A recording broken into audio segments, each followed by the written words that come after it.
ना जाऊ ना. हो सिव्हिल चालत आहे.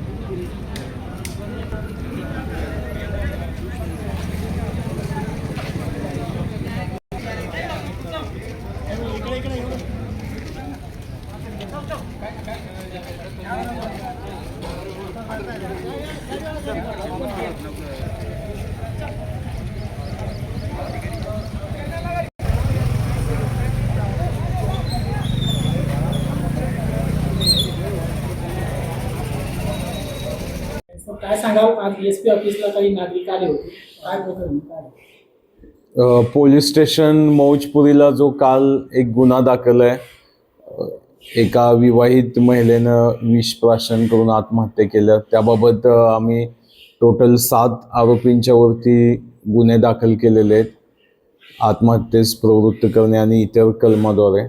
त्यामध्ये एक आरोपी विवाहितेचा जो नवरा आहे त्याला आम्ही अटक केलेली आहे. बाकीच्या आरोपींना अटक करण्यासाठी आमचे LCBचे पथक, मौजपुरी पोलीस स्टेशनचे पथक, SDPO अशा सगळ्यांचे आम्ही पथक तयार करून पाठवलेले आहेत आणि तपास चालू आहे. 2 वाजता आज तिसरा दिवस आहे. तरी आरोपी SP सरांना भेटलो. SP सर फक्त आश्वासन देतात, होईल होईल होईल, कधी होईल. LCBच्या टीम पाठवल्या, आमच्या टीम पाठवल्यात, पण काही विशेष हे नाही, रिस्पॉन्स एवढा मिळाला.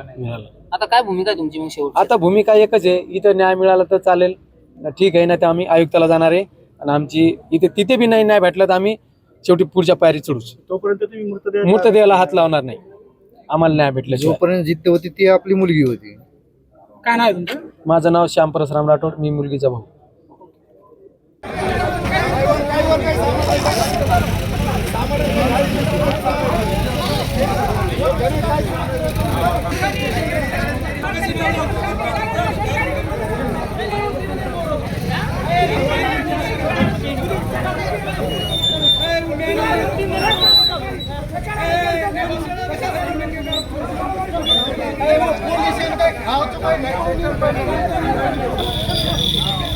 माझी बहीण औषध पिऊन वारली दवाखान्यात.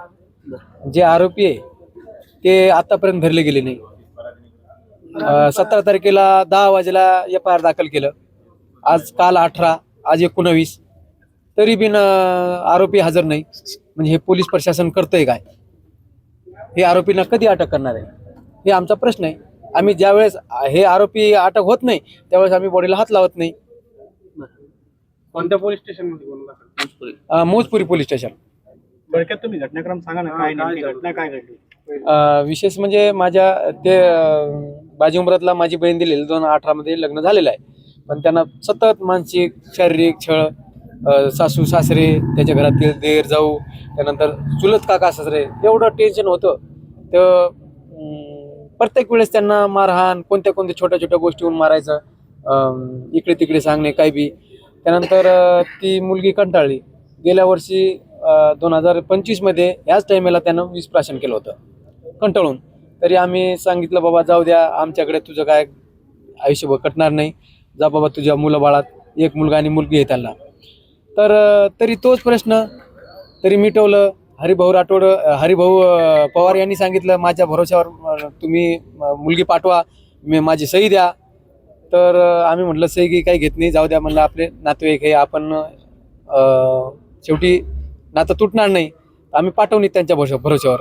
पण शेवटी मुलगी आणल्याच्या नंतर तोच प्रश्न, सतत छळ करणे, मारणे, पुन्हा छोट्या गोष्टीहून मारहाण, हे मला इकडे सांगणे, तुझी बहीण अशी आहे तशी आहे, तू ये बाबा, तुझ्या बहिणीला तू आला नाही तर मग तुला तुझ्या बहिणीला मारून देऊ, पैसे भरून देऊ हे.